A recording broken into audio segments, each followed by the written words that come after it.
আবারও কারফিউয়ের সময় বাড়ল গোপালগঞ্জে। ২২ ঘন্টার কারফিউর মধ্যে শহরের পরিস্থিতি থমথমে থাকলেও কোথাও কোনো অপ্রীতিকর ঘটনার খবর পাওয়া যায়নি।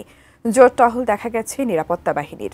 এনসিপির সমাবেশে হামলা, সংঘর্ষ এবং হতাহতের ঘটনার ২০ জন আটক করা হয়েছে। এনসিপির সমাবেশে হামলা ও সংঘর্ষের সময় ৪ জন মারা যান, গুলিবিদ্ধ হয়েছেন ৯ জন এবং আহতের সংখ্যা অর্ধশতাধিক। পরিস্থিতি নিয়ন্ত্রণে বুধবার রাত ৮টা থেকে বৃহস্পতিবার সন্ধ্যা ৬টা পর্যন্ত জেলায় কারফিউ জারি করা হয়, আবার তা বাড়ানো হয়েছে। শুক্রবার সকাল ১১টা থেকে বেলা ২টা পর্যন্ত ৩ ঘন্টার জন্য কারফিউ শিথিল করা হয়েছে।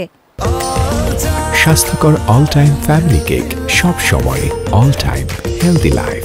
এরপর থেকে পরবর্তী নির্দেশ না দেয়া পর্যন্ত কারফিউ চলবে বলে জানিয়েছে স্বরাষ্ট্র মন্ত্রণালয়। সার্বিক যে পরিস্থিতি এখন গোপালগঞ্জের আছে সেটা পর্যালোচনার জন্য বিভিন্ন আইনশৃঙ্খলা বাহিনীর সদস্য সহ আমরা এখানে আলোচনা করেছি। সার্বিকভাবে যাতে আর পরিস্থিতির অবনতি না ঘটে এই জন্য আমরা যে কারফিউটা ছিল সেটা আমরা কন্টিনিউ করার সিদ্ধান্ত নেওয়া হয়েছে।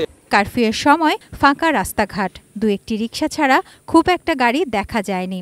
অফিসগামী অল্প সংখ্যক মানুষ ছাড়া তেমন কেউ ঘর থেকে বেরো হননি। সব ধরনের ব্যবসা প্রতিষ্ঠান বন্ধ। শহরে থমথমে পরিবেশ থাকলেও পরিস্থিতি শান্ত। কোনো সংঘর্ষ বা মিছিলের খবর পাওয়া যায়নি। শহর জুড়ে রয়েছে সেনাবাহিনী, বিজিবি ও পুলিশের টহল। গুরুত্বপূর্ণ বিভিন্ন পয়েন্টে আইনশৃঙ্খলা বাহিনীর বাড়তি উপস্থিতি দেখা গেছে।